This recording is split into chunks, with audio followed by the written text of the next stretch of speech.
Capítulo 7. Hermanos, hablo con los que conocen la ley. ¿Ignoráis que la ley se enseñorea del hombre entre tanto que vive? Porque la mujer casada está ligada por la ley a su esposo mientras vive, pero si su esposo muere, ella está libre de la ley del esposo. Por lo tanto, si ella se une con otro hombre mientras vive su esposo, será llamada adúltera. Pero si su esposo muere, ella es libre de la ley. Y si se une con otro esposo, no es adúltera. De manera semejante, hermanos míos, vosotros también habéis muerto a la ley por medio del cuerpo de Cristo, para ser unidos con otro, el mismo que resucitó de entre los muertos, a fin de que llevemos fruto para Dios.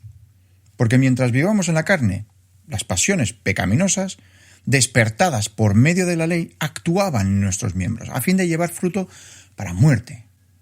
Pero ahora, habiendo muerto a lo que nos tenía sujetos, hemos sido liberados de la ley, para que sirvamos en lo nuevo del Espíritu y no en lo antiguo de la letra.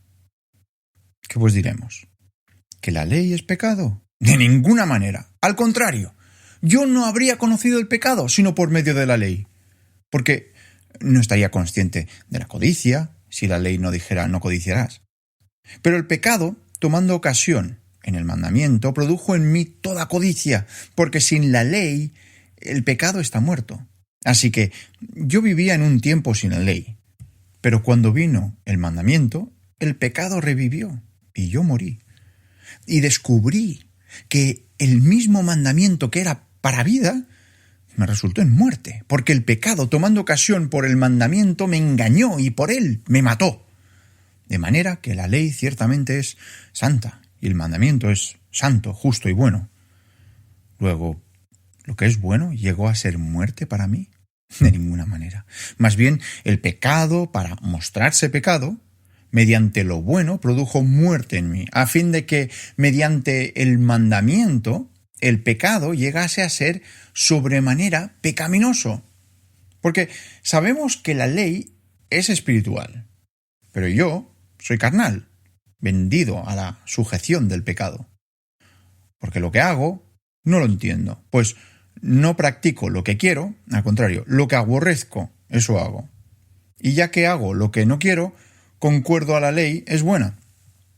De manera que ya no soy yo el que lo hace, sino el pecado que mora en mí.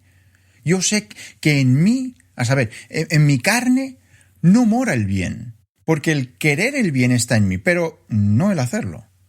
Porque no hago el bien que quiero, sino al contrario, el mal que no quiero, eso practico. Y si hago lo que yo no quiero, ya no lo llevo a cabo yo, sino el pecado que mora en mí. Por lo tanto, hay esta ley.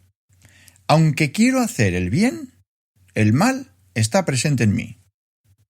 Porque según el hombre interior, me deleito en la ley de Dios, pero veo en mis miembros una ley diferente que combate contra la ley de mi mente y me encadena con la ley del pecado que está en mis miembros. Miserable hombre de mí, ¿quién me librará de este cuerpo de muerte? Doy gracias a Dios por medio de Jesucristo nuestro Señor. Así que yo mismo con la mente sirvo a la ley de Dios, pero con la carne a la ley del pecado.